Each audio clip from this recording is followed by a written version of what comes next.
ચાલો શિક્ષક મિત્રો, અત્યારે આપણે સ્વિફ્ટ ચેટમાં જે તાલીમ લેવાની છે, સ્વિફ્ટ ચેટ અંતર્ગત આપણે પ્રશિક્ષક તાલીમ લેવાની છે.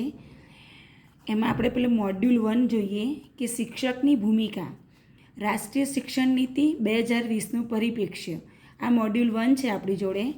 તો એ મોડ્યુલ 1માં આપણે કયા કયા મુદ્દા શીખવાના છે? તો મુદ્દા અહીંયા જોઈએ તો પ્રસ્તાવના અને હેતુ, એનઈપી શા માટે, એનઈપી શિક્ષક માટે અગત્ય, એનઈપી સિદ્ધાંતો અને ભલામણો, એનઈપી શિક્ષક પાસે અપેક્ષાઓ, એનઈપી શિક્ષકની ભૂમિકા, એનઈપી શિક્ષકે શું કરવું જોઈએ, એનઈપી વિદ્યાર્થીના લક્ષણો અને સારાંશ. તો જે આ મોડ્યુલ છે પહેલું, એના આ મુદ્દા આપણે અંદર ભણવાના છે. હવે આ મોડ્યુલ પતે એટલે કસોટી આવશે, તેના પ્રશ્નોના જવાબો આપણે જોઈએ.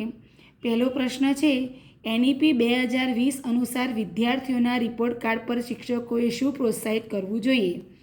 તો શીખનારાઓની અનન્ય ક્ષમતાઓ, આનો જવાબ છે. એવી જ રીતે બીજો પ્રશ્ન આપણે જોઈએ કે એનઈપી 2020 હેઠળ શિક્ષણના પાયાના તબક્કા માટે ભલામણ કરવામાં આવેલી વય કેટલી છે? તો એનો જવાબ છે 4 ઓપ્શન હશે, એમાં સાચો જવાબ છે 3 થી 6 વર્ષ. આ પ્રશ્નો તમારા આડા આવડી પણ હોઈ શકે છે. ત્રીજો છે, શિક્ષક તરીકે વર્ગખંડમાં કઈ પદ્ધતિનો ઉપયોગ કરી વિદ્યાર્થીઓમાં સર્જનાત્મકતા અને વિવેચનાત્મકતા વિચારસરણીનો પ્રોત્સાહિત કરી શકાય છે? તો 4 ઓપ્શનમાંથી સાચો જવાબ છે પ્રોજેક્ટ આધારિત પદ્ધતિ. ચોથો પ્રશ્ન જોઈએ, એનઈપી 2020 બહુભાષીયતાને મહત્ત્વ આપે છે. વૈશ્વિકરણને દુનિયામાં બહુવિધ ભાષાઓને પ્રોત્સાહન આપવાથી વિદ્યાર્થીઓને કેવી રીતે અસર કરી શકે છે? તો જવાબ છે એનો, વિદ્યાર્થીઓ આંતરરાષ્ટ્રીય સ્તરે પ્રત્યાયન કરવા અને સહયોગ કરવા માટે વધુ સારી રીતે સજ્જ હશે. હવે પાંચમો જોઈએ, એનઈપી 2020 દ્વારા કઈ મૂલ્યાંકન પદ્ધતિઓની ભલામણ કરવામાં આવી છે? તેનો જવાબ છે રોલ પ્લે, પોર્ટફોલિયો અને વિવિધ પ્રવૃત્તિઓ. હવે જોઈએ પ્રશ્ન નંબર 6.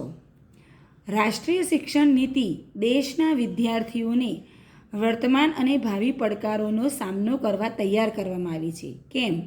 તેના કારણો છે, એમાં 4 છે. એમાં સાચો જવાબ આપણે જોઈશું કે જ્ઞાન ફલક પર માહિતી વિસ્ફોટ, યાંત્રિક શિક્ષણ અને વિજ્ઞાન પ્રૌદ્યોગિક જેવા ક્ષેત્રોમાં ઝડપી ફેરફાર થાય એટલા માટે. તો આ જ ઓપ્શન છે 4, એમાંથી સાચો જવાબ છે. હવે જોઈએ 7મો પ્રશ્ન, એનઈપી 2020 તાર્કિક નિર્ણય લેવા અને નવીનતાને કેવી રીતે પ્રોત્સાહિત કરે છે? તો જવાબ છે સર્જનાત્મકતા અને વિવેચનાત્મક વિચારસરણીને પ્રોત્સાહન આપીને. હવે જોઈએ આગળનો પ્રશ્ન 8મો છે, તમારા વર્ગખંડમાં સહયોગી શિક્ષણ અને જૂથ કાર્યને પ્રોત્સાહન આપવા માટે ગુજરાતમાં શેનો અમલ શરૂ કરવામાં આવેલ છે? તો બાલવૃંદનો. 9મો જોઈએ, પ્રાથમિક શિક્ષણ મેળવવા વિદ્યાર્થીઓ માટે પાઠ્યક્રમ કઈ ભાષામાં રજૂ થવો જોઈએ? તો માતૃભાષા અથવા મૂળ ભાષા.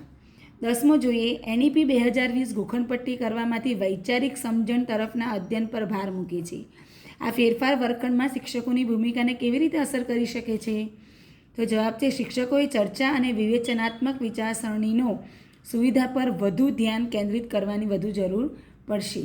તો અહીં જે છે એ મોડ્યુલ 1ના તમામ જવાબો છે. તો આગળના મારા વિડીયોમાં મોડ્યુલ 2, 3, 4 બધા જવાબો આપેલા હશે. તો આગળના જવાબો જોવા માટે મારી ચેનલને સબસ્ક્રાઈબ કરો અને લાઈક કરો.